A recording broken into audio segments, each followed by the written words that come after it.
The 13th Window, Chapter 1. The House That Doesn't End. They tell you not to read the comments, but I built a life out of them. If enough strangers typed go, I went. If enough thumbs pointed down, I made the next video a little louder, a little meaner to my own fear. They said, stay overnight at Ashburn house. So I did what I always do. I bought extra batteries, told my mother I'd be fine, and pulled onto the empty road that led to the cold, dark ridge where the house crouched, old wood and bad weather knitted into a single, patient thing. The locals called it the House That Doesn't End. Not because it was big, though the second-floor corridor stretched longer than it should, but because every time someone tried to finish with it, the house found a reason to begin again. Families moved in and came out fragmented. Contractors boarded the windows and returned to find the boards arranged into crosses or arrows pointing inward. A county historian once wrote a pamphlet about Ashburn that ended mid-sentence, one half-syllable suspended at the margin like a caught breath. It was October when I arrived, but the trees had stalled in a late greening shock. The sky leaned hard and low. My camera, a mirrorless with a battered cage and a peel-off sticker that said, "Subscribe," sat on the passenger seat, lens cap rattling. I thought, this will be the one. This will be the video that pushes me over 1 million, that unclenches my rent, that makes all those nights eating ramen under the glow of a ring light worth it. I told my audience in the trailer, 24 hours in Ashburn house, no phone, just cameras, live stream at midnight. The chat turned into a river. The ticker went insane. I parked on the gravel shoulder, dust making a fog of ground-level ghosts. The front gate hung open, one hinge swallowed by rust and ivy.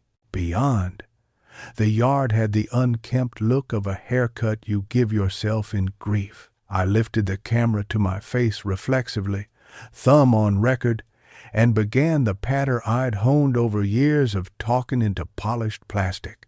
All right, marauders. I said my viewers had chosen that name in a poll. It's just after 5 p.m., and we're at the threshold of Ashburn House. Legend says the place was first built in 1893 by a coal baron who liked his whiskey neat and his priests drunk. People claim the house moves, not the foundations, those are sunk in shale, but the inside, that the halls don't end where they ended yesterday.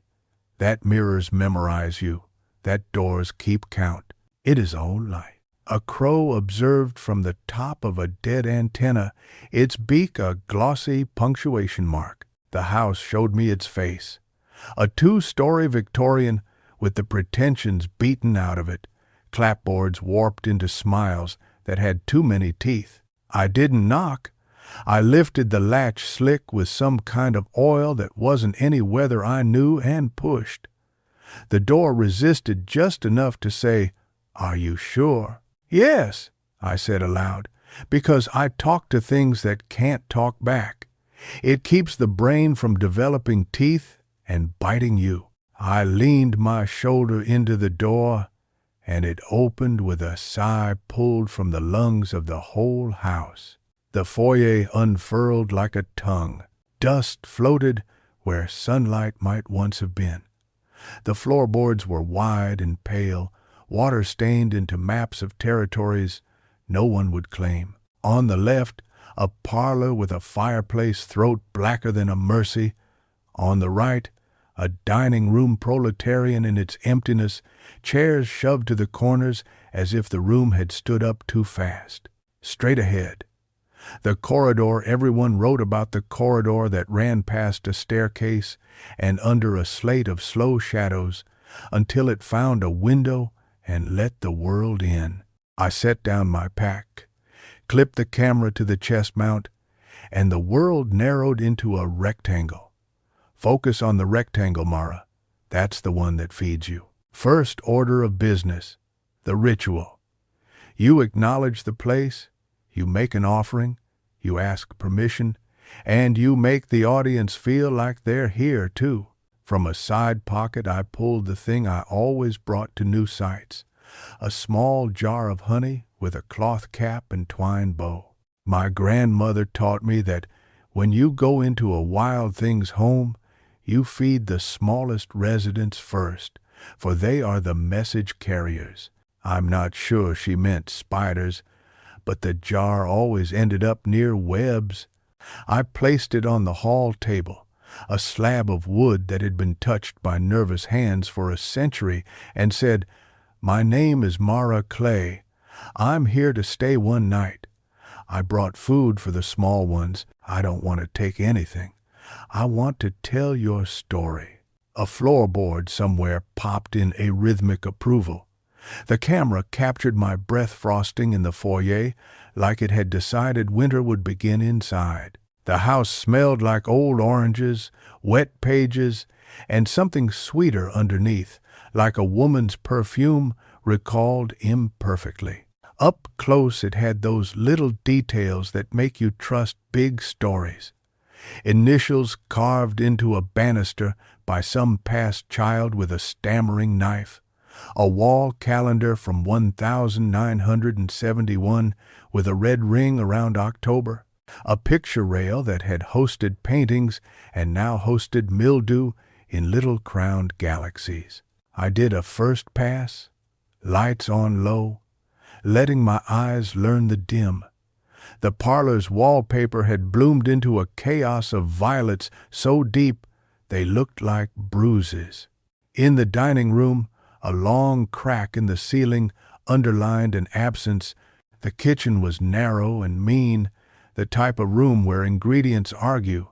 A door led down to the basement, another led to a pantry that had its own tiny window, which I counted as the 12th. "Keep count," the roomer said. "The house has 12 windows on the ground floor. If you find 13, go outside. Don't use the door." I laughed when I remembered that line. "Don't use the door. What then? Launch yourself through the wall. The house wants you to be ridiculous. That's how it wins." I didn't count yet. The counting is for later, when you've lulled yourself with routine and your fingers are sticky with honey and you think you've learned the boundaries, because that's when the house shows you a new arithmetic.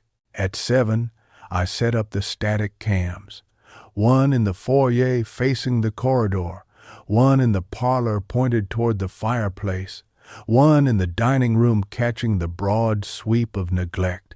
I put the night vision camera on a tripod at the far end of the hall, its green mouth yawning toward the window.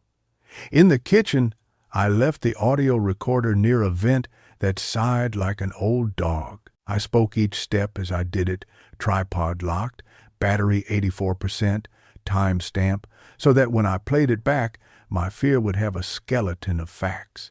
By 9, the house had cooled enough to make my joints whisper.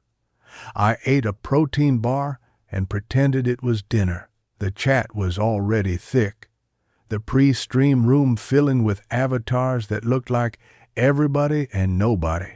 They posted old stories about a pastor who had prayed here and forgotten the words "our" and "father," about a child's marbles that rolled uphill, about a photo taken through the dining room window in 1989 that showed a woman looking back at the camera with my face, even though I would not be born for 4 years.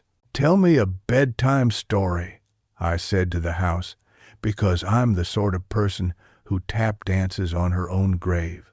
Something said, "No." I stood up so fast my knee hit the table. The honey jar rattled and settled, a comet orbiting a small idea. The word hadn't come from a room, or through a vent, or from a neighbor's television muffled into something usable.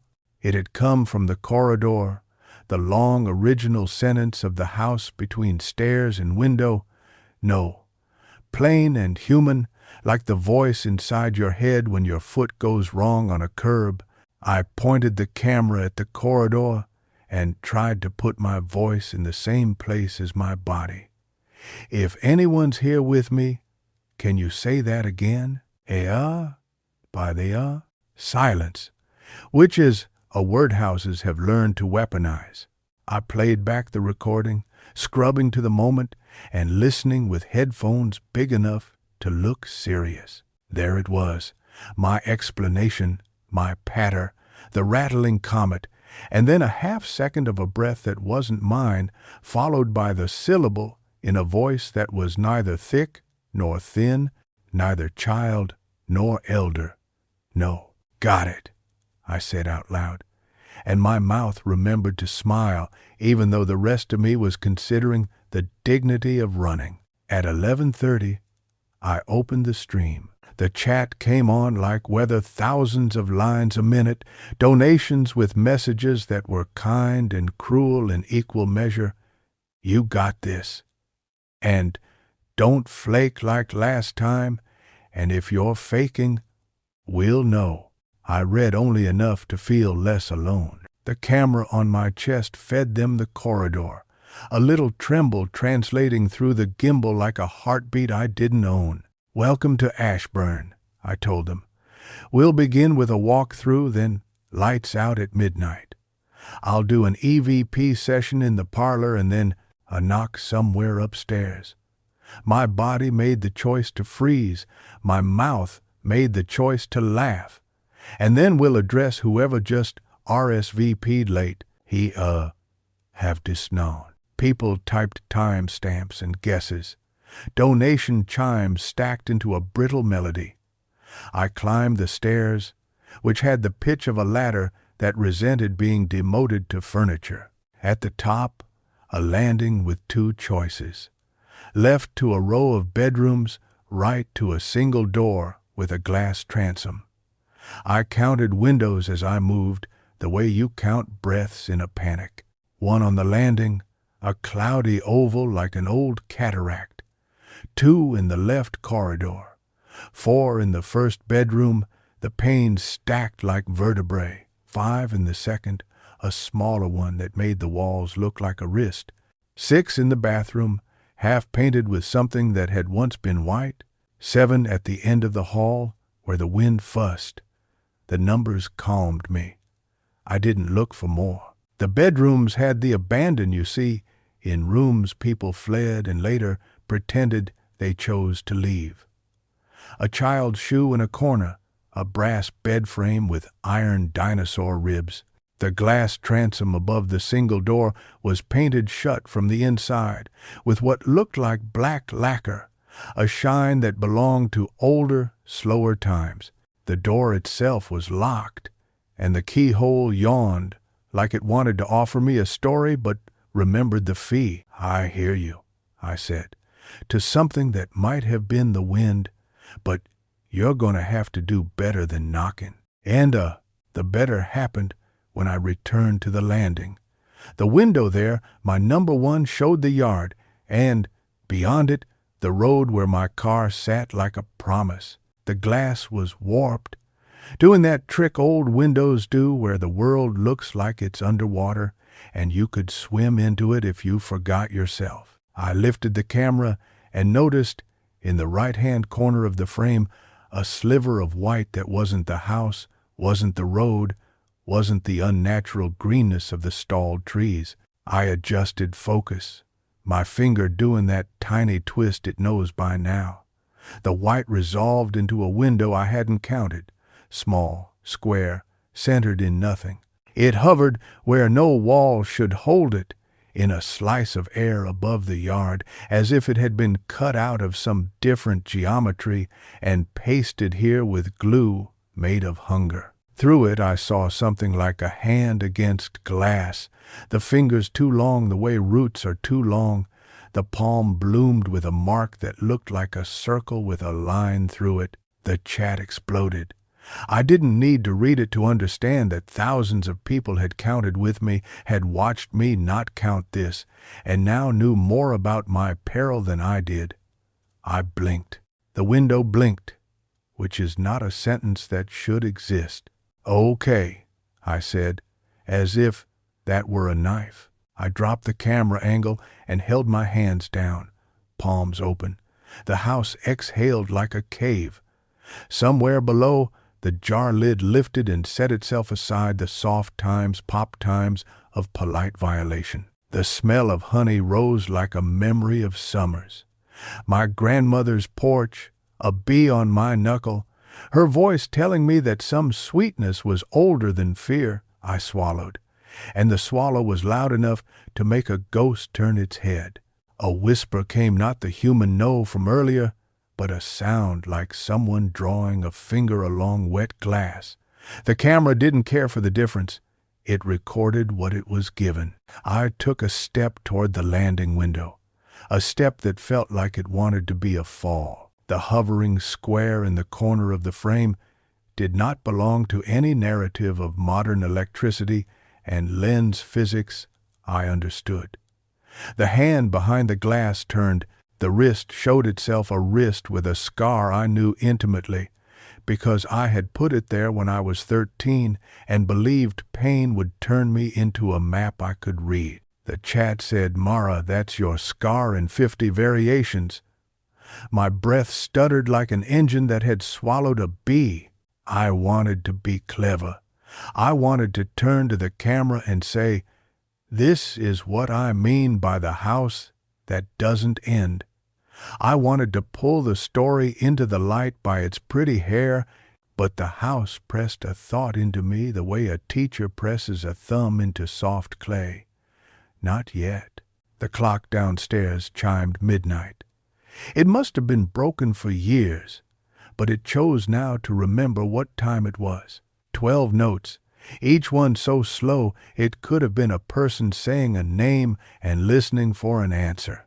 When the last tone sank into the floorboards, the walls did a small adjustment, like a person who thought no one was watching and allowed herself to settle into an ache. The 13th window opened. I'm choosing those words carefully.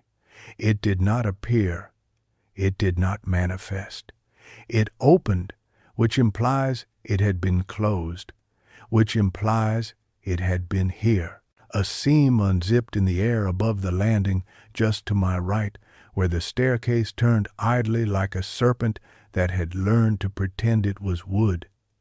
The seam was a hairline blackness that shone okay, like oil on water. It widened without sound and stopped when it was the size of a small bathroom window. Through it, no outside waited, no yard, no road, no slouched crow. Instead, a room I recognized with the intimacy of despair, my apartment's hallway, with the runner rug my ex had chosen because it disguised stains, with the smudge on the wall where my shoulder always brushed when I came home exhausted, with the mirror at the end that had once taught me the trick of smiling with just the bottom half of my face when the top half belonged to sleep. The mirror at the end of my apartment hallway did a thing it had never done. It leaned, like a person who had decided to enjoy a secret fully. And in that mirror, at that impossible angle, the version of me that belonged to the mirror smiled, not with the bottom half of her face, with all of it. The chat went gentle for 2 seconds, the kind of hush that means a lot of people decided to become a single animal, and then rose again into bright language. I lifted my hand without telling it to, and placed my palm against the air seam, against the 13th window, against the barrier that wasn't glass but something like agreement. It was cool. It was my temperature when I sleep. I wanted to say my own name. I wanted to anchor myself to something so human it could embarrass a house. But someone said it for me. From the room inside the seam, the room that was my home but had never held this voice in this way. "Mara," said the mirror me with my mouth, and the syllables landed in the corridor like a series of small birds finding a ledge. I think of myself as an arranger of fear, a person who takes the messy noise of dread and scores it so the music swells when it should, and falls silent when the silence will make you clap your hands over your mouth. But the arrangement fell apart then, and the raw sound of it flooded me so fast, I made a little mistake. I leaned closer, close enough that the seam of cold air traced the edge of my eye, close enough to see that the mirror in the knot room did not reflect the runner rug or my shoulder smudge or even the impossible posture of the glass. It reflected only me, and behind me, the landing where I stood, and behind that, the corridor, multiplying back on itself like a conversation with a liar. Don't. My grandmother used to say when I was about to touch a stove, a bee, a naked wire. She would hold her breath like breath was a coin you could save. Don't, little Mara, darling, not that. I did, because that's how you meet the parts of yourself that don't take no for an answer. I put my face so near the seam that my eyelashes flirted with a cold that didn't come from weather. The mirror me leaned in, matching me molecule to molecule, and then did something I couldn't possibly do. She fogged the inside of my eyes with her breath. My vision milked over for a second. When it cleared, the mirror me had written something on the inside of the window with the tip of a finger, which left a line not of condensation but of absence. Letters formed, too crisp and candid to belong to a dream. H-O-M-E. The camera, being stupid and faithful, caught everything. The chat screamed in language and money. I lifted a hand, my real hand, and traced the letters backward, as if unwriting them could unwind whatever not logic had snapped taut. In the parlor, the night vision camera made a small error. The lens motor whirred. The tripod shifted a centimeter to the left in a room with no wind. Later, when I synchronized all angles, I would see what the audience had already begun to notice. The fireplace that had been only blackness was now a mouth with teeth like old wood. In the dining room, the long crack in the ceiling had become a hand-drawn line on a map, pointing in the same direction as the jar of honey's slow spill. In the kitchen, the audio recorder captured an old song being hummed by a throat that sounded too tired to ever have been 20. On the landing, where my fear had settled into a professional readiness like a runner at the blocks, I smiled back at the mirror me. Not an accident, not the learned half smile. An all-in, you picked the right girl smile. And when she smiled the same way, there is no dramatic irony in a life this intimate. I did what my audience would later call the stupid hero thing and what I call a leap of employment faith. I put both hands flat on the 13th window and pressed. There was no surface, only the sensation of agreement becoming consent. The seam widened a fraction. The coolness deepened until it was almost an ache, and then passed through into a feeling like water that had decided to be air just for me. My right hand slipped, my left held. The mirror me's left hand covered mine, palm to palm, scar to scar, and I felt, this is the part I wrote and rewrote 4 times in my head that night, and never said aloud on the stream. I felt a second heart under that palm.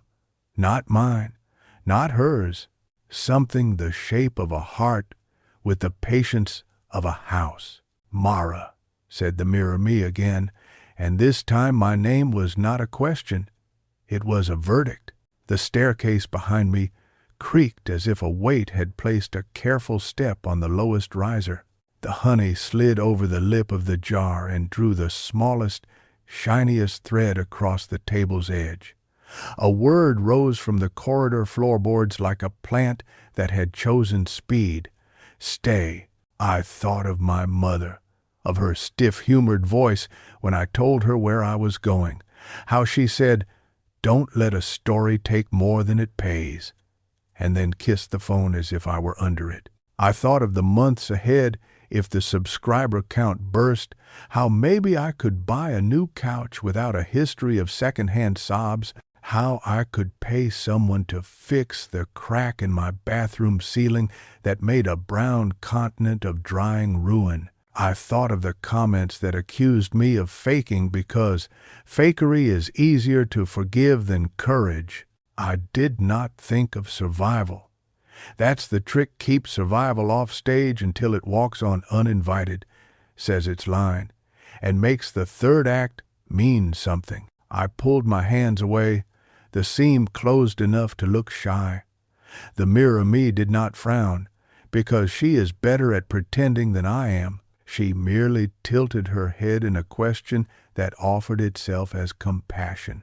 I could see the tiny gold flecks near her pupils, the slight asymmetry of our nose, the place where a pimple scar insists on being a crater. I don't live there anymore, I said to the knot room that was the most accurate picture of home I'd seen in months. You know that. We moved. We're somewhere else. She nodded, and I knew that if I asked her to show me my new place, she would. The seam would accommodate, the house would learn my new geometry, the corridor would lengthen to make a path between properties. The 13th window would be a door with more personality. I stepped back. The stairs behind me performed their theater of wait again. I turned, camera yawing, catching only a smear of movement that later kept me up, not because of what it was, but because of how kindly it moved, careful, as if it had learned me from videos and wanted to match the pace of my breath. Midnight EVP, I told the stream, and my voice came out strong because I had chosen it. Parlor session. Then we'll see if the house speaks in complete sentences. The seam narrowed, a polite mouth closing after a joke. The smell of honey grew and stuck to the back of my throat. The hand I hadn't raised to the camera shook once, like a dog that had come out of a river and wanted to be ready for what came next. In the parlor, I set the recorder on the mantel, placed the REM pod near the hearth, and sat in a chair that had never asked anyone's permission. Across from me, the fireplace yawned the way you yawn when someone else does it and you're trying to be friendly. The wallpaper's violets darkened as if they had been drenched in the thought of rain. Is there someone in this room with me? I asked, and my grandmother's voice braided itself into mine so neatly you wouldn't have seen the seam. Can you tell me your name? On the landing behind me, unseen in the frame, the 13th window stayed closed, but a line traced itself on its inside, slowly, like a finger writing into frost. The line was a circle, with a line through it, a sign that didn't belong to any alphabet we own, but belonged utterly to the house. In my headphones, the air in the room took a breath. The REM pod lit one light, then the next, then a halo. The fireplace yawned deeper, and from somewhere in the house the word that had opened the night returned, truer, wearing its correct voice like a coat. Not alone. Chapter 2. Letters in the Walls. The parlor took silence the way a choir takes a pitch and made something larger out of it. I watched the recorder's little red eye, as if it could translate breath into proof for me right now, in this room, with 1,000 strangers turning into a single insistence behind the lens. The REM pod's halo cooled, then blinked once like a wink. Not alone, the house had said. Okay, I answered, because agreeing with a threat is a strange human genius. Can you tell me who else is here? On the audio feed, a high noise threaded itself into the static, not a word, but a direction. My body obeyed before my brain. I turned my head toward the fireplace. The hearth was black with time, soot sugared onto bricks. A faint outline emerged as the night vision adjusted. a shape that flared and then dimmed, as if a person were pressing their face to the other side of the darkness and then losing the will to be known. The chat moved like schooling fish. Names, timestamps, a chorus of look, look, look. I put my voice low and steady. If this is your house, I'm asking permission to be in this room. If it isn't your house, I'm asking what you're doing here. The recorder caught the answer, and when I scrubbed it later, it made me sit upright in bed with headphones clenched like ropes. In the moment, however, all I heard was a hush shaped like a syllable that missed its ride. Later, slowed and sweetened and isolated, it would be the house's oldest fact, delivered in a throaty whisper born from rooms that had been closing for a century. Ours. Multiple owners. Got it, I said to the stream, because if you play alone, you make your team however you can. I'm going to read a few names. I pulled a folded sheet of paper from my back pocket. It was a list I kept like other people keep prayers. Names of people attached to places that feel too crowded with time. From the courthouse, from a local paper that still printed births and deaths in the same column like they were arguing, from a blog whose comments had turned into a committee of grief. Is Charlotte Ashburn here? I asked, and the house let the question balance on the hearth like a coin. Is Everett Klein here? Emmeline? Pastor True? Any? I let my eye drift to the corridor, where the night vision camera sat like a patient animal. My voice stalled because the corridor had learned a new trick and was showing it off. The end window, the 12th. My control, my promise of the outside, was fogging on the inside. A hand traced the familiar sign into it. A circle with a line through it, the iron smell of some alphabet we never got to learn. The live stream chat unified into a single long word, don't. I stood making a show of it. Gonna check the hall, I told them, and the chair answered with a groan that was almost words. I took the recorder with me and left the REM pod to glow at the fireplace mouth like a small saint. The corridor had not lengthened, not yet. It only wore a different face, the end window blurred, a mirrored suggestion pulling the room longer by association. I stared at the mark and tried to read it with something older than my eyes. My grandmother used to say, if a thing writes without ink, it's writing on you. I didn't understand then. I understood now. The mark lived behind my breastbone, a phantom coin, turning, turning. The floor trembled in the smallest possible way, the movement you get when something heavy, far away, decides whether to come closer. I raised the recorder like a talisman. Why 13? I asked, because the number had found me first. Why a window? The answer arrived by a committee. In the dining room, a chair that had been sulking in the corner repositioned itself a thumb's width. In the parlor, the REM pod trilled, lights pulsing like a heartbeat learning a song. In the kitchen, the old vent sighed like a sleeping thing, turning its face toward a different dream. And underneath all of it, a boarded door somewhere deep in the house made a sound the recorder drank like a promise, a low, resonant, hollow music. When I heard it later in isolation, it unthreaded into a word as stable as a bridge. Listen. Okay, I said again. Teach me.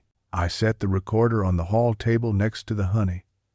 A line of ants had found it already, their bodies translating sweetness into math. I remembered my grandmother dipping her finger into a jar, then touching that finger to the doorstep, saying, for the ones that leave and come back wrong. I didn't ask which she meant, ants or men. The staircase to my left tightened. Not physically, wood and nails had their own stubbornness, but in the way a path tightens when something watches it. I pivoted and mounted 2 steps, not enough to declare a change of scene, enough to show the house I had legs and a will. The landing window breathed out and cleared. The 13th seam did not open, but I felt it the way you feel. A barometric pressure drop make your old scars sting. Up or down? I asked the stream, and before the flood of answers could compute, the house made the choice like a parent who's done with democracy. The basement door, invisible from where I stood, shook. The sound traveled through the handrail into my palm. Down. There's always someone in the comments asking why basements, I said, half to them, half to my lungs. It's where houses keep secrets because secrets flow toward low places. Also, ghosts are cowards until you pretend you're more of one. I descended. The hallway stretched behind me, a dog straining at a leash it intended to chew through later. The basement door waited in the kitchen like a mouth with a brace. I turned the knob. It was the only thing in Ashburn house that felt new, as if someone had replaced it so the old could enjoy being modern in this one piece of hardware. The door swung open on a rectangle of dark. I do stairs the way I do bad news, with my shoulders squared and my teeth bared privately. 1, 2, 10, 15, a platform that had been thinking about becoming a second path, and then the packed dirt floor, the smell of old damp, and the sensation you get when the ground remembers being a river. My chest camera picked up the details. Shelves sagging with jars furred from the inside by time. A tool bench with the kind of vice that makes poems about thumbs. A boiler with its mouth open like an orphan in a painting. My flashlight cut cones through spider draglines. The recorder in my hand felt the room and breathed my breath back at me. Permission, I said again, and the unlit bulb in the center of the ceiling throbbed with a power that belonged to a century earlier. I won't touch anything I don't have to, but I need you to answer me so I can show them.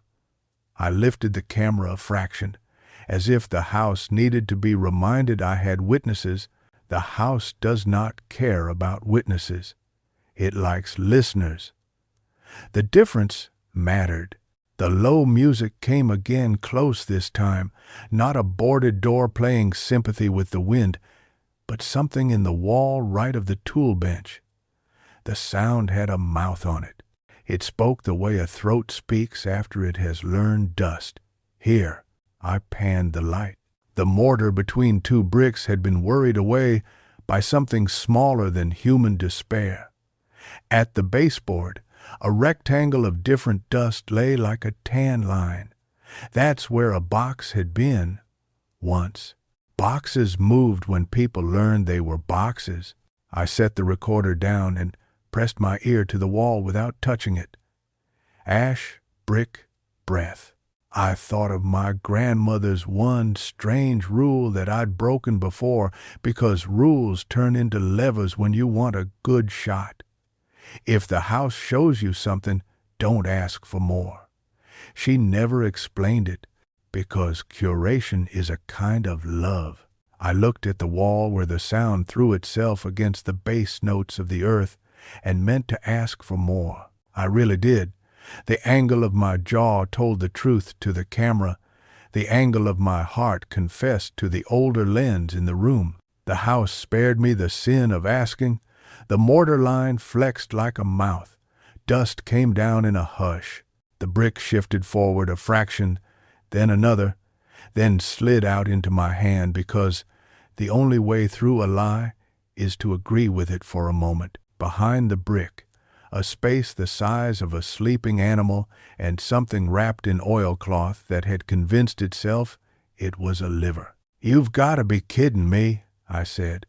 Cliché much. The stream had opinions about touching the wrapped thing. The stream had opinions about my gloves, my lack of gloves, my fingernails, my mortal soul, my mother's blood pressure.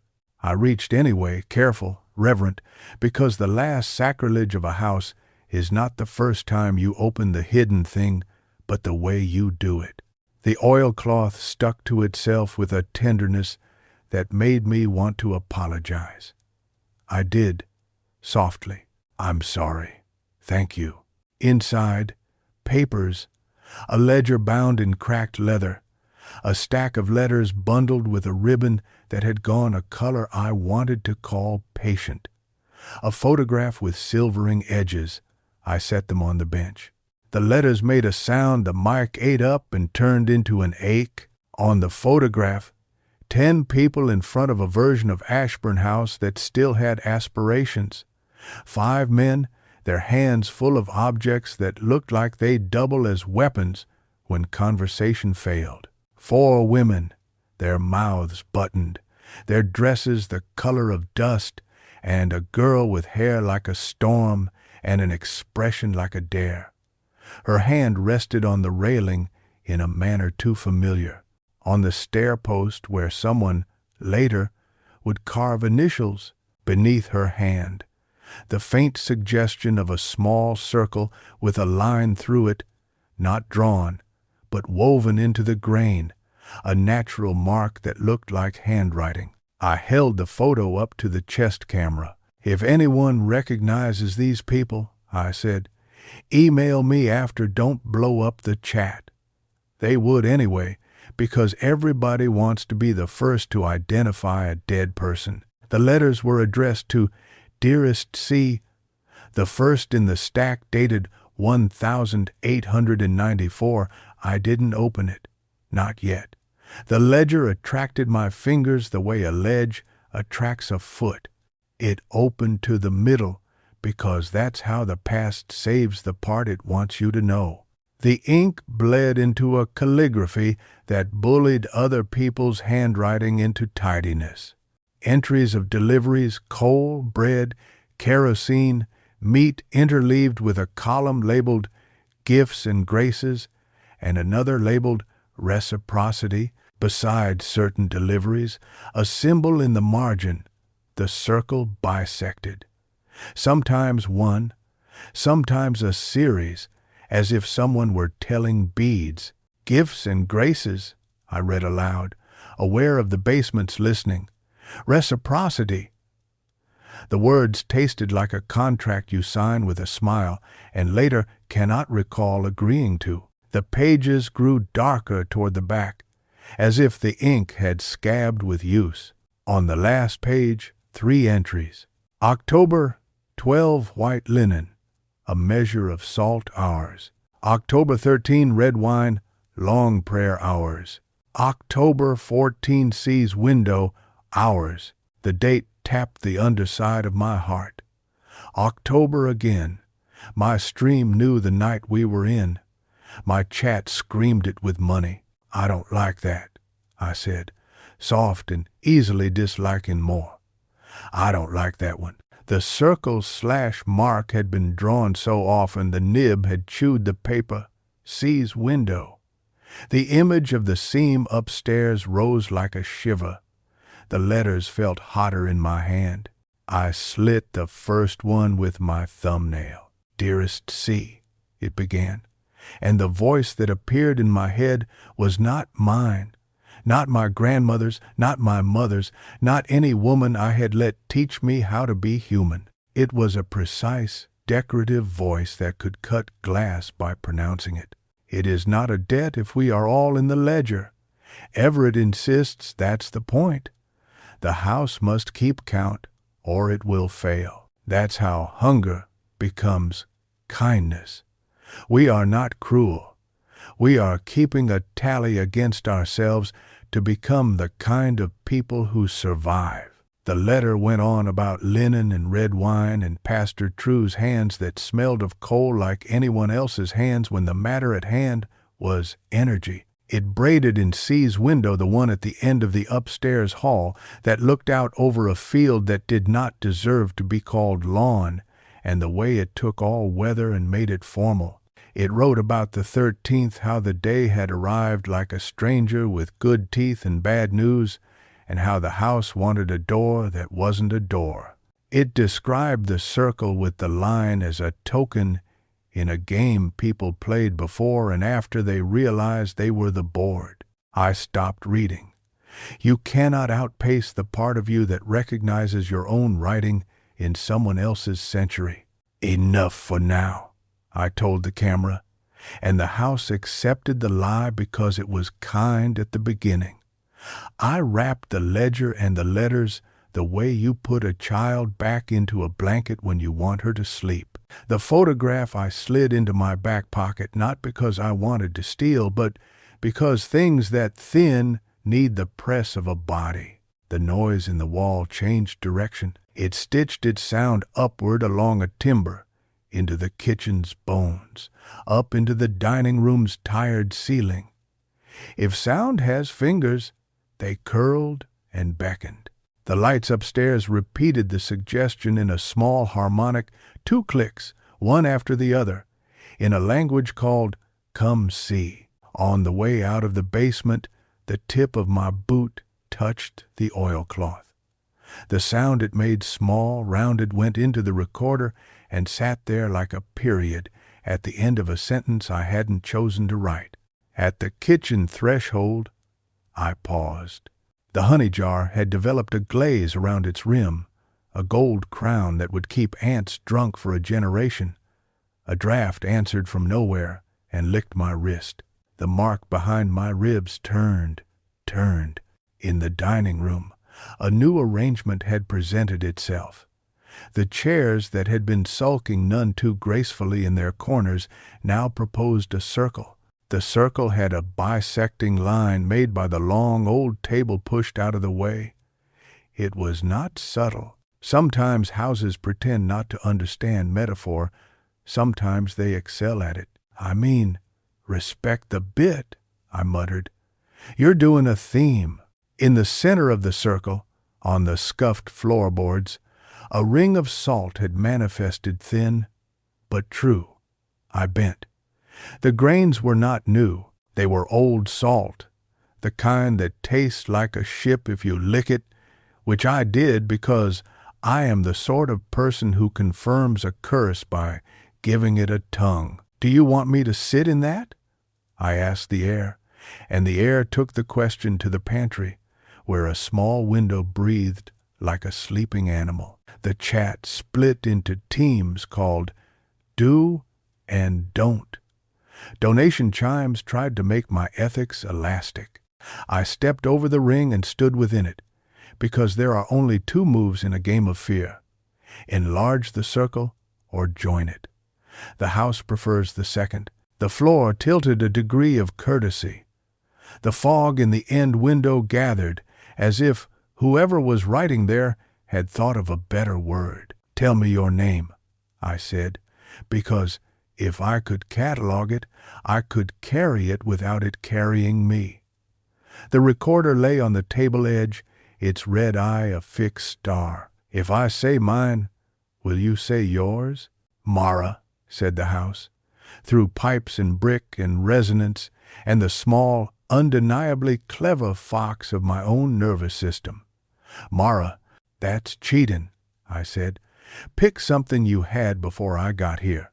The fireplace in the parlor sighed the way a city sighs in a storm.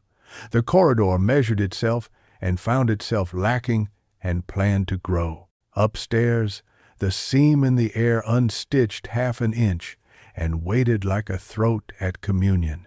The pantry window rattled as if a bird had misjudged the attempt and then forgiven itself. The voice that answered did not come from any old place. It came from the recorder when I played it back. So this is me cheating against time. The name was Charlotte. The voice wore the shape of a tongue that had known too many forms of the letter L. The L's slid. The T was a nail. Charlotte. It gained an S at the end in another voice as if time had argued and won. Charlotte's. A colony of self. I thought of the girl in the photograph and her hand on the stairpost, her dare face, the mark in the wood. I thought of the letter addressed to dearest C and the way duty dresses in love's clothes. I understood something about the count and the ledger and the reason houses get hungry when they are fed on reciprocity instead of gratitude. You feed a thing that keeps score, and it will learn to starve as a way to have something to write down. "Charlotte," I said, "do you want me to open the 13th? The word felt like a knife handle warmed by another hand.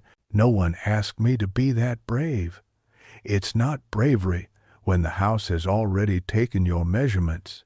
The corridor cliffed, the walls ducked, the end window blurred and cleared, as if watching me with a great effort. I stepped out of the salt ring and the circle did not break because the circle was made of obedience, not minerals. I went to the hall, past the night vision camera that dozed with one eye half open. The stairs shivered the way a body does when it remembers snow.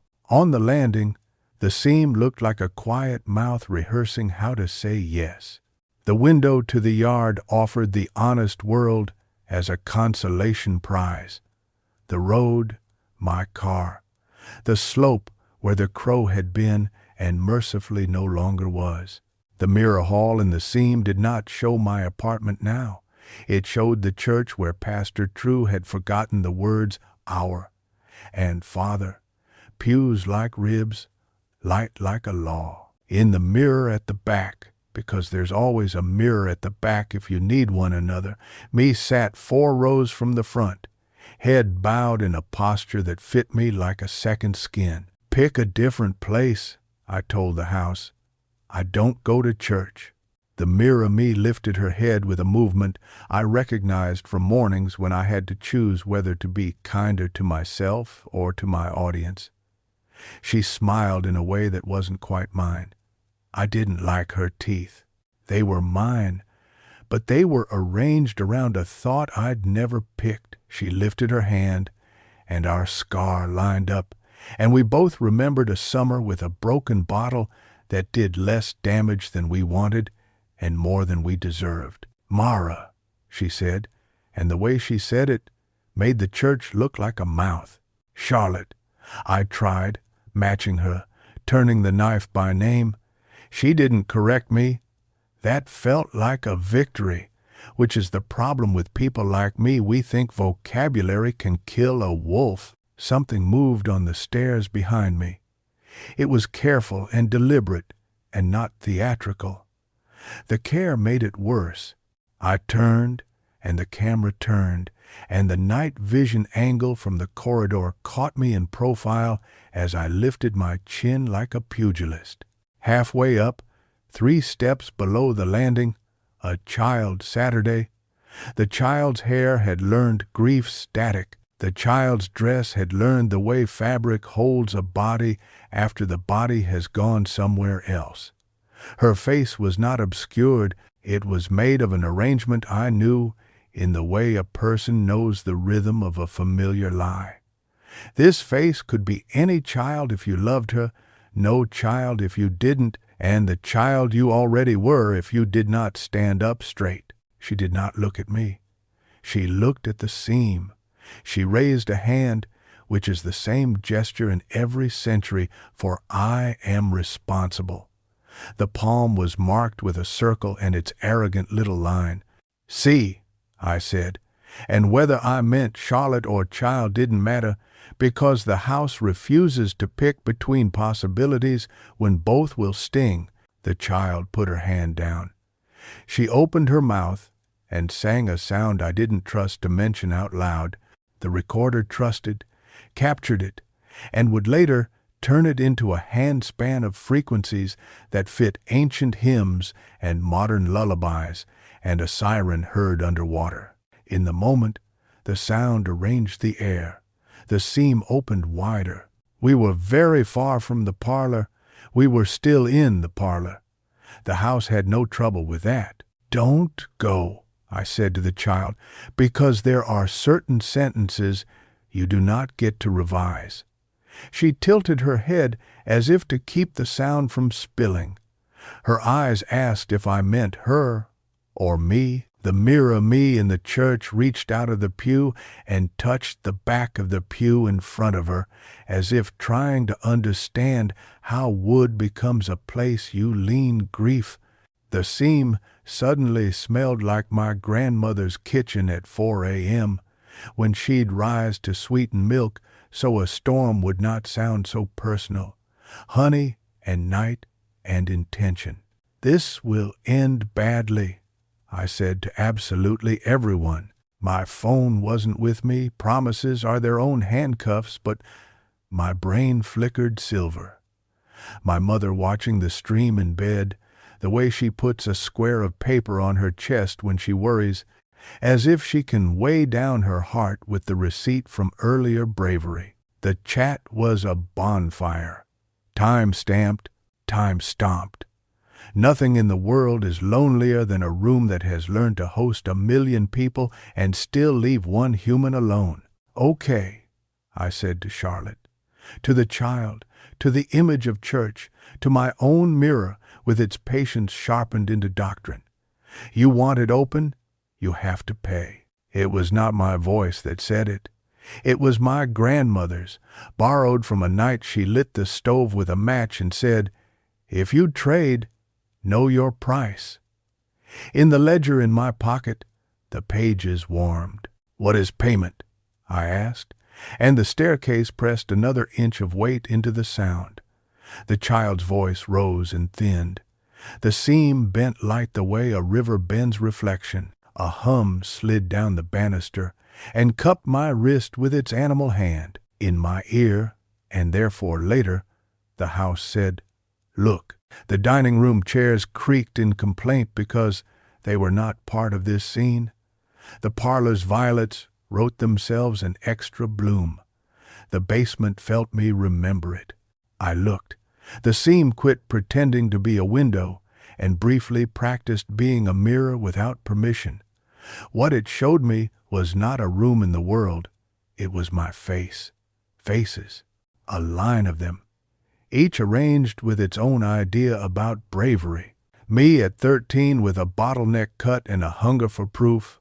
Me at 19 with a microphone and a talent for extracting the worst stories from kind men.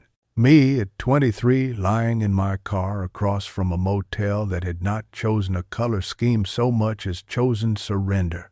Me now, with my grandmother's mouth and my mother's stubborn eyes, ugly with need. One of the faces had the circle slash in the center of her palm, and the mark had thickened into the welt of a promise that had been redeemed. "Payment," said the house, and it sounded like a ledger closing. "Absolutely not," I said, and that was me, pure and unsponsored. The seam laughed then, a sound like small bones thrown into a porcelain bowl, a merry noise, the kind you remember later when you try to forgive yourself for not being a different person. The child on the stairs stopped singing, which felt like a mercy until I heard the lack of her song, which felt like famine. The end window at the far corridor grew clear. There was no fog, no hand, no mark. Through it, I saw the yard and the road and what had decided to arrive at the gate. A woman in a coat that had learned rain, her hair braided into an argument, her hand on the rusted hinge as if she needed it to introduce her. I knew the shape of the set of her shoulders, the way you know the taste of a fruit you haven't had in years. My mother. I took a step toward the stairs. The seam let out honey breath. The child lifted her hand and made the mark on her palm face me like a priest with a host. The recorder on the hall table lit briefly, as if struck by a thought. The parlor clock, which had pretended to be dead, remembered the second hand. The ledger in my pocket learned a new weight. You can tell a story any number of ways, but there is a point where the house becomes the author and you are the page. I did not run. The house would have loved that. I did not stay. The house would have eaten that and burped. I did the thing my grandmother had taught me when storms insist on being stories. I went down one step and then another, and I kept my body between the seam and the stairs, between the house and the thing I wanted to keep. At the last step I turned. The child watched me with a patience that had outlived anyone who taught it. The mirror me in the church shifted, lit by a pale that did not come from any window. She mouthed a word. It looked like home, but home is a ventriloquist. The seam wavered on its hinge of air. My mother knocked soft, the way a person knocks when she believes the door owes her an old favor. The sound traveled up into the bones of the house, and into the bones of me, and then into the recorder, which agreed to remember. I took a breath and chose the smallest lie I could live with. "I can't let you in," I called, and the house gathered its skirts in delight because this was the sort of drama it knew how to stage. Not yet. Something like pride flashed through me because I had made a choice in a room that took choices apart and tried them on like coats. The seam dimmed by the width of an eyelash. The child the house made or borrowed or became knotted once, a magistrate satisfied by a procedural victory. The ledger against my hip cooled. "Charlotte," I said, louder now, using the name like a wedge. "If you keep count, count this. If you make a ledger, write this down." Not tonight. The house accepted the line, rolled it in its mouth, tasted its chew. The 13th opened a fraction more in an answer that was either anger or agreement. With houses, the feeling's the same.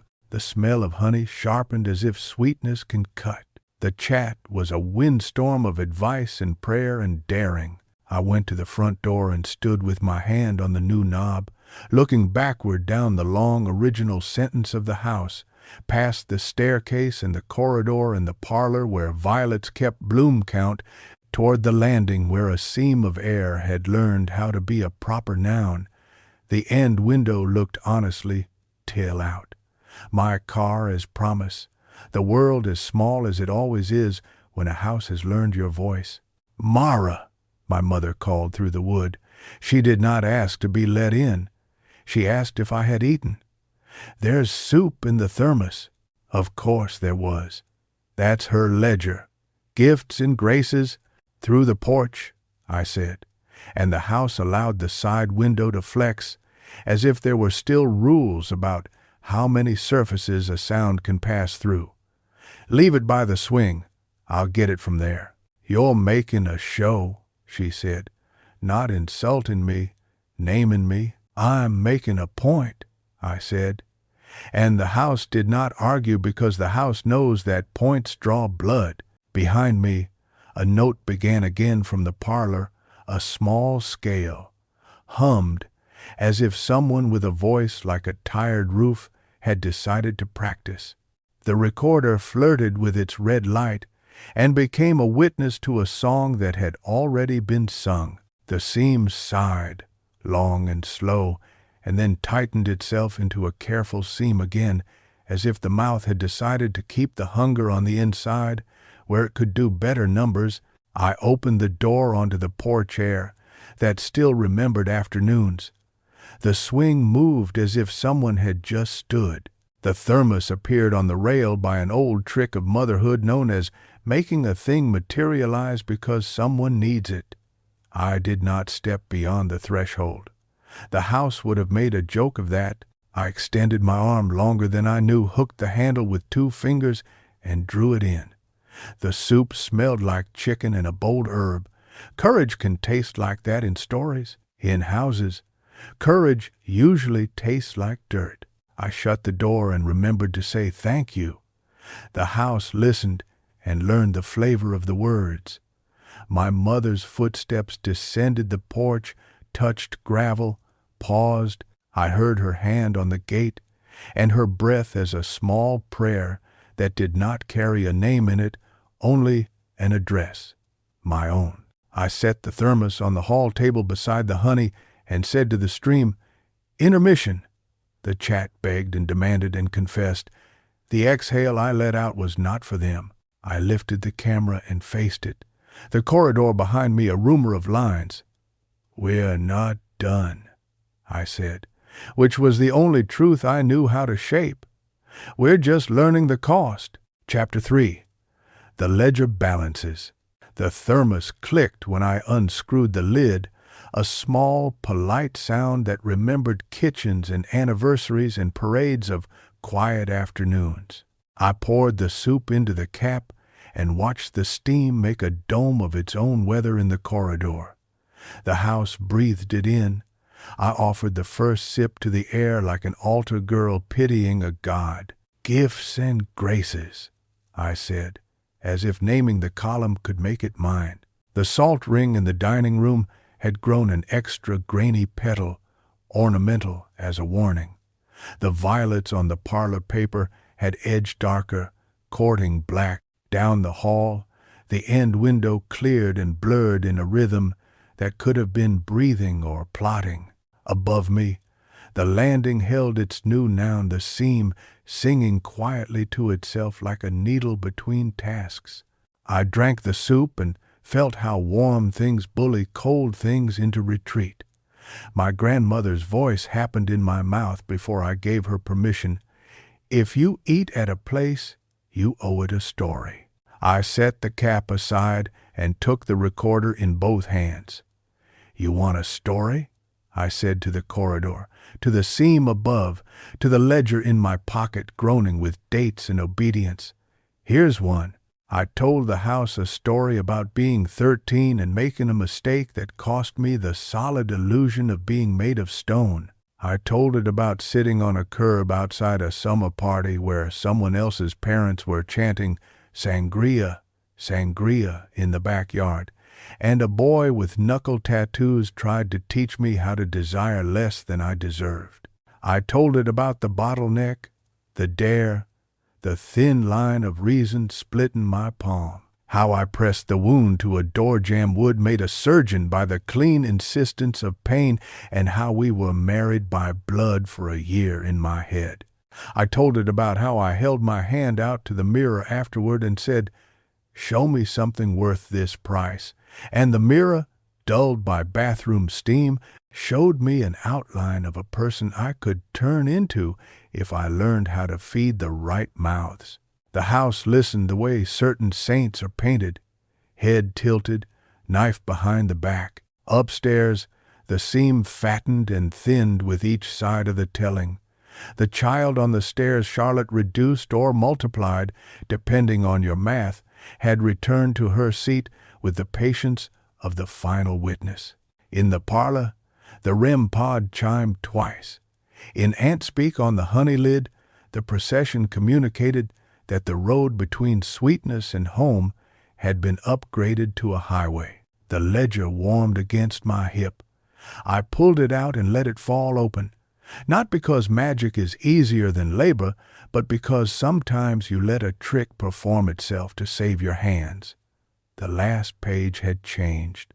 The 3 entries remained, their hunched calligraphy a small choir. Underneath, a new line drew itself in darker ink than the rest, as if written with something fresh. October 9 soup, confession hours. "You don't get to have that," I said, too quickly and therefore too true. "That belongs to me," the house answered on all channels. The end window filmed over with a breath from the wrong season. The seam above flexed until my ears popped lightly. The dining room chairs sighed, the way backs sigh when a meeting refuses to end. The basement's throat cleared under the floor, a cough speaking through 100 years of damp bricks, and then the voice came again in my headphones in a clarity that made every hair on my forearms think of church. "Mara." "Stop using my name like a spoon," I said, and wished it sounded more like a knife. Somewhere in the parlor a bloom let go of the wall and fluttered down, landing violet up, a small dark mouth on the floorboards. I walked to the foot of the stairs and took the first step up, then the second, the sound of my boots, a metronome for a pulse I was tired of saluting. The child watched me with eyes the color of the distance between things. The seam showed a room that hadn't been agreed upon yet, a room that flickered between my apartment and the old church, and an unfamiliar kitchen where every drawer had a label carved into the wood with a nail. Flour, bone, names. Charlotte, I said, because if you don't call a thing, it will call you, and you might not like the nickname. I won't pay with blood, not mine, not anyone's. If you need me to choose, I'll choose this. Your count stops with me. Her head cocked a few degrees right, bird-like. The mark in her palm looked rawer now. She put her hand flat to the stair, pressed, lifted. When she took it away, the circle with its slivered line lived in the grain. The house trembled in a delighted way that made me want to spit.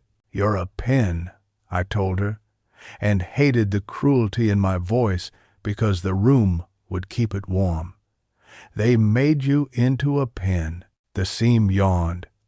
The church settled on the other side as the depicted reality, the pews arranged like ribs, light tasted like doctrine, my mirror self positioned with a devout precision I had never earned. She looked up at me as one looks up at a ceiling before a storm rips it off.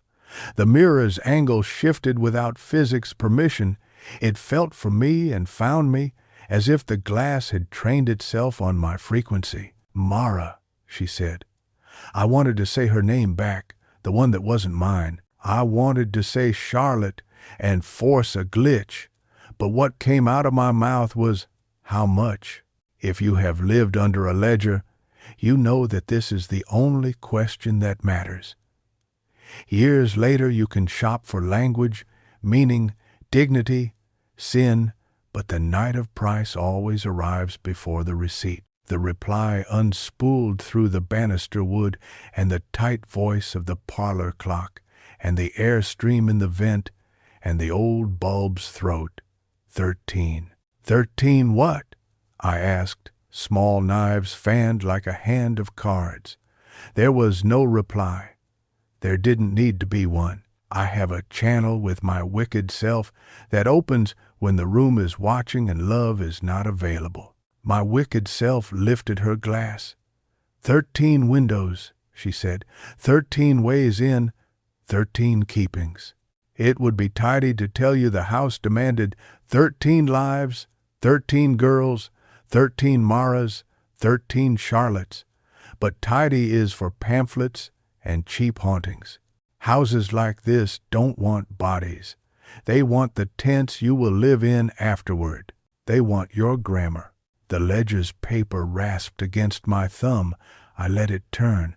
Scored lines glowed faintly like the script of some garden where memory photographs the face of weeds. The old entries rearranged themselves into a shape I could read without pretending casseroles delivered so that a grief did not have to cook. Hymn-length visits to sedate a lonely door, a neighbor standing in a threshold with an orange, and the word here, here, the circle with its line appears after each, not as a debt, but as a democracy of appetite, ours. The house had learned a mercy poorly and called it a system. "Let me rewrite it," I said, surprising myself with the precision of the offer. "You can't erase a ledger. You can annotate one." The seam pulsed once.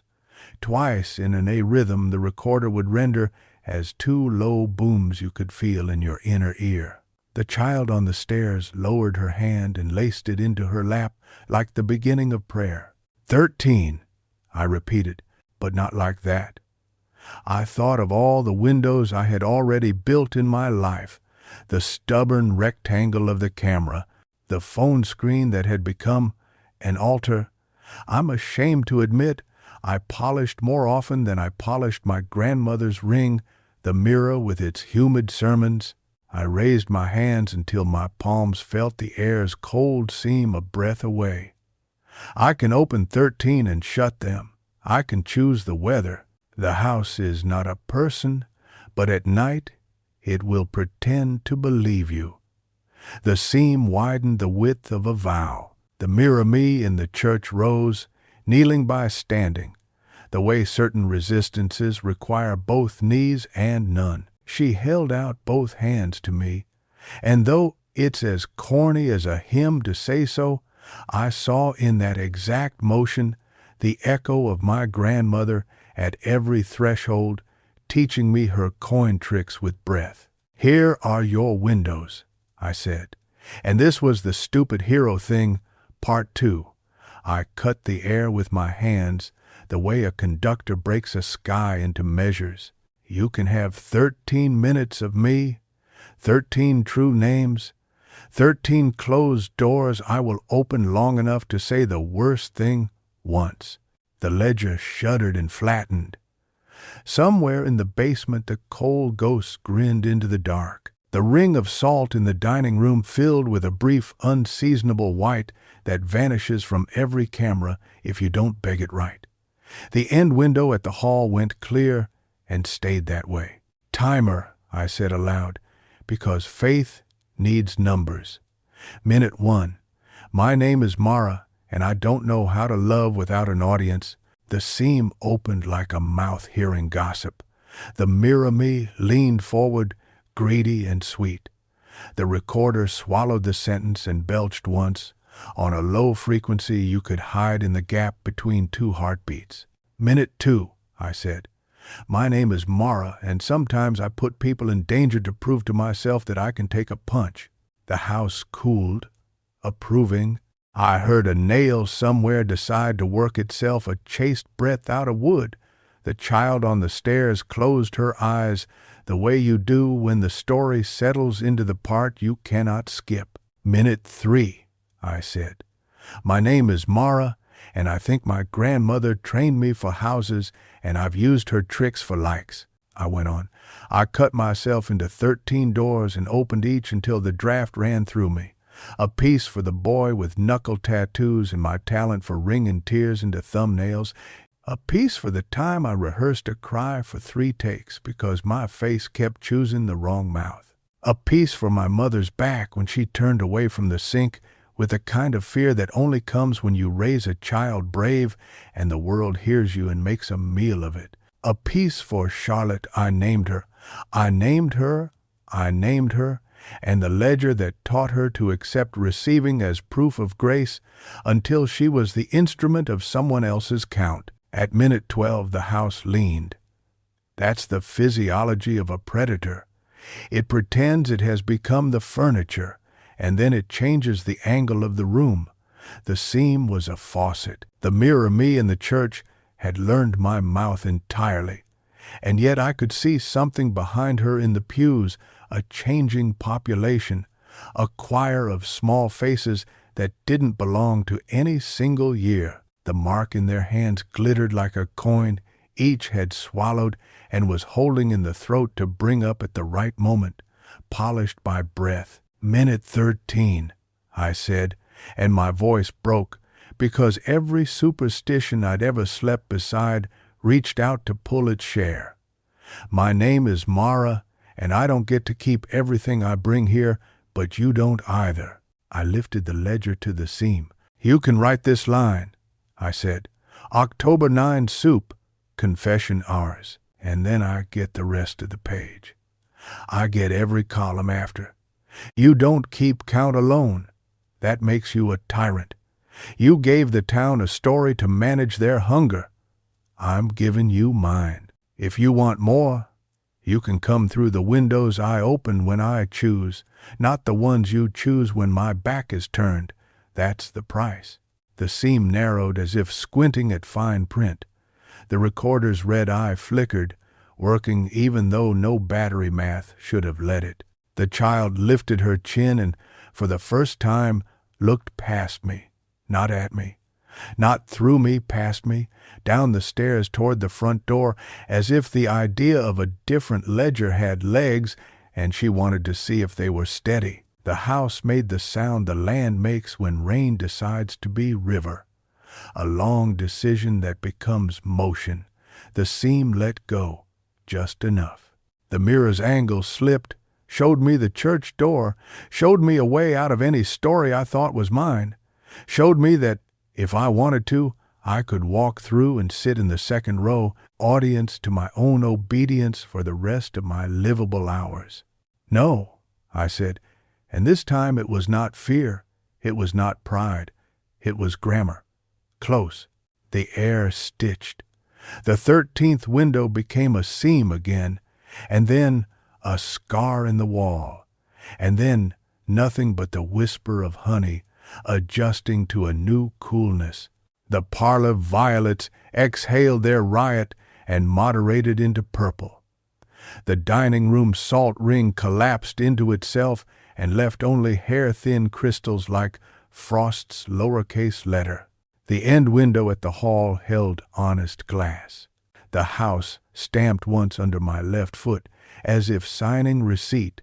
I stood with my forehead against the banister newel and let my breath go obsolete and invent itself again.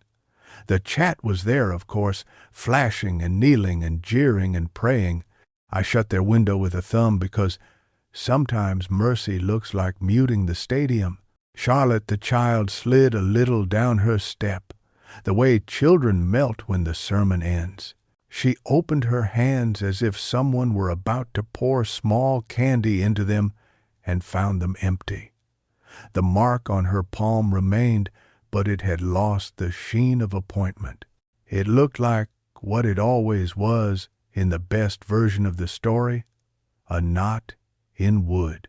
She looked at me then, not with depression or gratitude, but with that strange plainness that houses use when they need you to admit weather.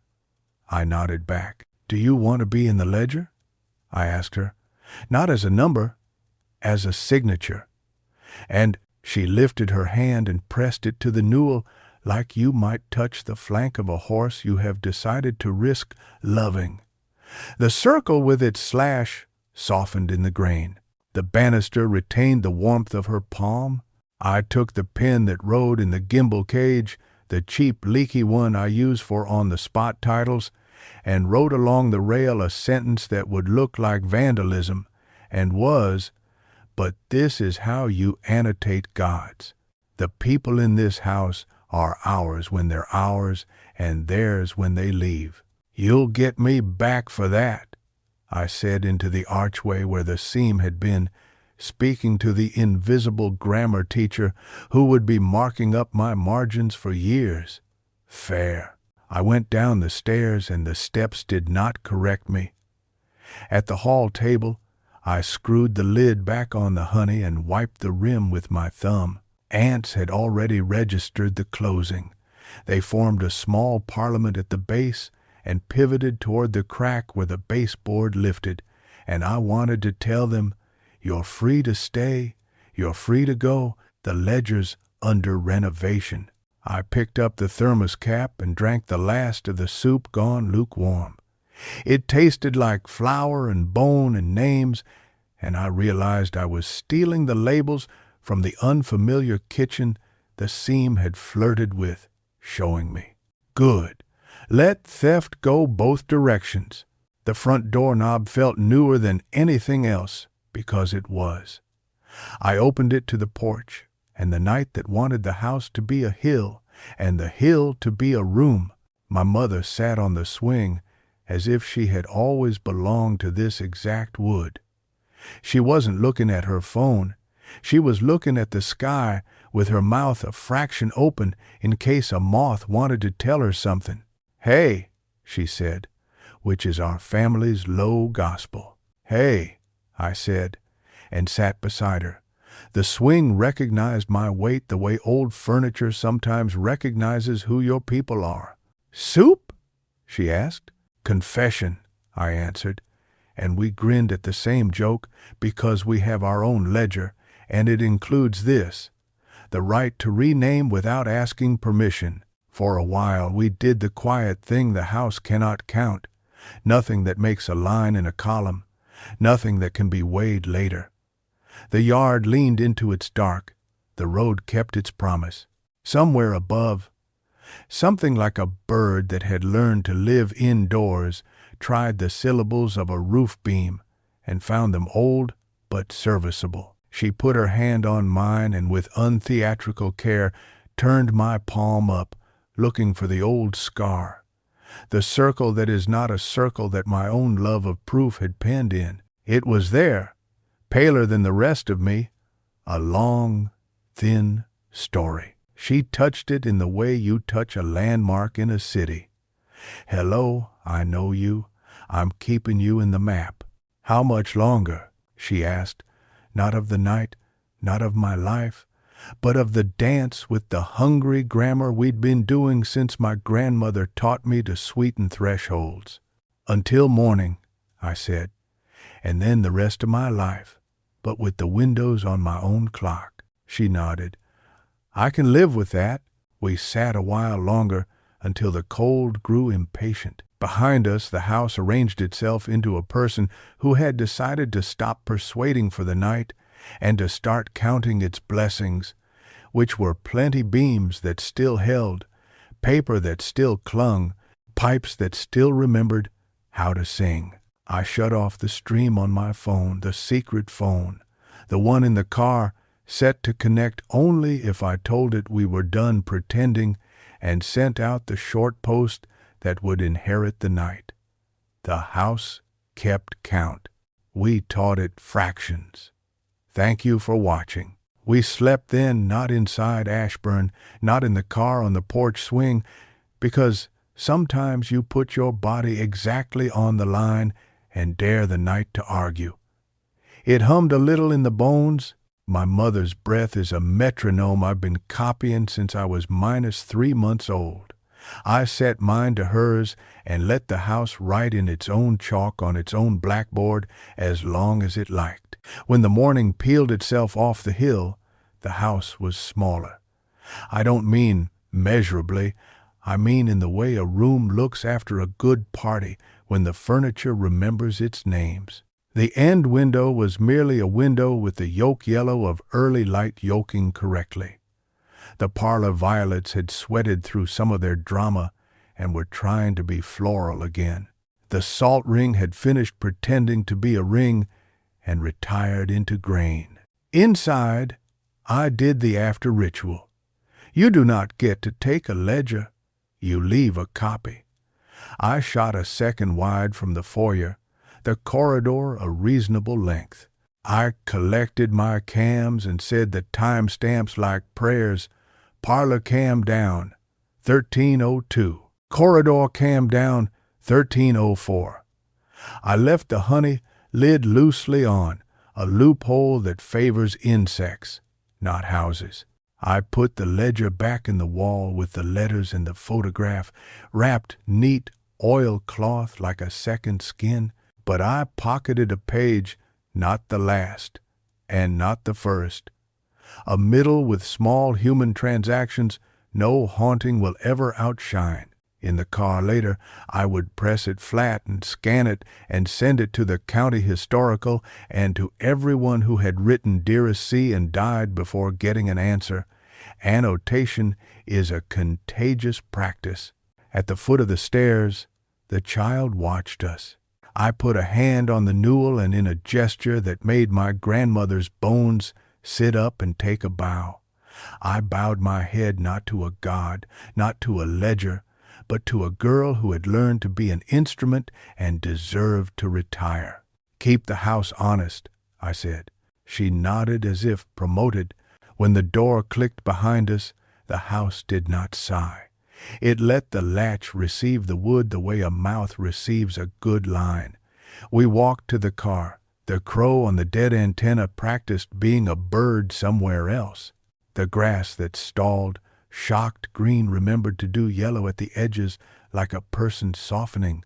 The drive back down the road had the decency to play fair. My mother dozed with the tenacious alertness of someone who can wake into war. I hummed the house's tired song, not to conjure, but to file it in the cabinet of tunes one sings while folding laundry. At home, my new place, the one the seam had not yet learned to counterfeit, I did the after work the way farmers do chores that smell like animals and contracts.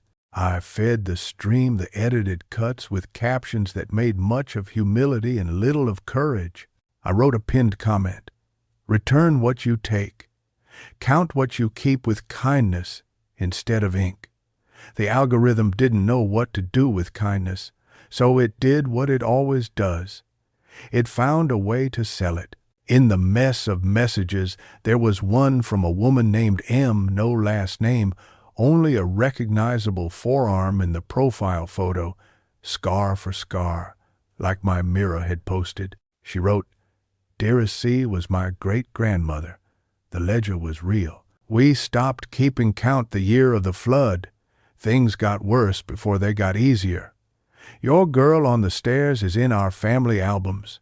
We thought she was someone else, and now I wonder if she was all of them." I wrote back and did not send until morning because sending at night makes the words hungrier. When I did send, it said, "Keep a copy. Bring flowers, nobody counts. The rest is a small math. We will all keep failing beautifully." For a week, no seams opened. I slept without visiting the second row of pews. The mark in my palm felt no different to the touch. Scar is a staunch vocabulary, but sometimes, when I lift my hand to the light, I see the bisecting line in my blood swell and recede, as if tides had adopted my wrist. I put out another video about a hospital built on marshland and a school auditorium that refuses to settle into 1 century. It did decent numbers. I did not offer the house new windows. It has my measure, and it can live with my clock. On the 12-day mark, a joke I pretended not to notice, the mailman left a padded envelope without a return address. Inside, an old photograph I had not found in the oilcloth. The same 10 people in front of Ashburn, except the girl with the storm hair had both hands in the air, palms out like a street magician about to fail a trick on purpose. On each, the circle with its line.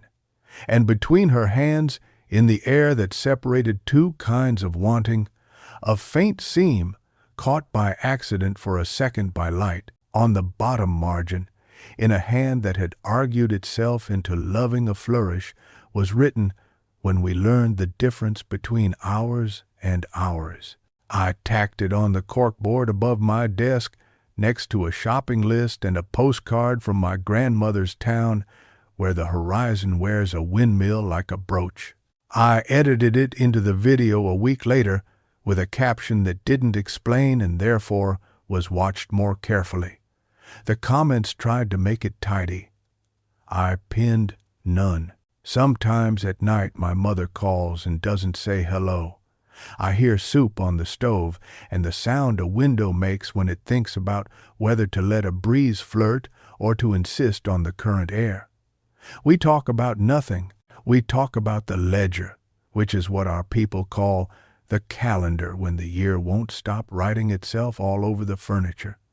We don't say Charlotte out loud because it feels like pulling a wire you don't understand. We don't say Mara because sometimes you give your own name a break. This is how it ends, because houses like endings the way, accountants like reconciliations. I went back to Ashburn once, months later, on an afternoon that smelled like Mondays had forgiven something. I carried no cameras, just the recorder around my neck, because addiction can be elegant when it wants to. The yard had a haircut that looked like a compromise. The door remembered me and opened with professional courtesy. The corridor was as long as the morning's list and no longer. The end window offered the scrim of day without inks. On the landing, the seam was sleeping the same way fields sleep when snow debates itself 2 counties away. The child sat on the 3rd step, not because she had to, but because she preferred the view. When she saw me, she lifted her hand, not to show the mark, but to wave. She had acquired an expression I recognized and rarely trust relief. Perhaps relief's opposite isn't fear. Perhaps it's arithmetic. Don't keep me long, I told the house softly. I'm making soup. It let me go in 10 minutes, not 13. On the way out, I left another jar of honey, lid on. I tucked under it a note in my grandmother's hand I had taken from an old cookbook, the one with molasses fingerprints in the index. It said, "Count the people, not the jars." In the car, the recorder clicked once, unprompted. Later, when I scrubbed the file, there it was. Not subtle, not showy, low and stubborn as wood drying after rain. Ours. Not a claim, a plural, an annotation. If you're watching this years from now, if the comments have fermented into folklore and the thumbs have built temples upon temples, if you're at a threshold with a jar and a ledger, and a mother waiting on a porch swing somewhere farther away than it looks, remember, this arithmetic I learned alongside violets and salt and the grammar of seams. 13 windows is a debt only if you let someone else do the counting. When the house asks you to stay, draw a circle. Open the door for the smallest resident first. Tell the truth like it owes you rent. Pay in confessions you can live with. And when the ledger insists on ours, pick up the pen and make sure the word means what it should. A keeping that doesn't keep you. A belonging that knows how to open and close. A house that doesn't end because you counted your way out of it and then back in on your own clock with both hands shown to the light.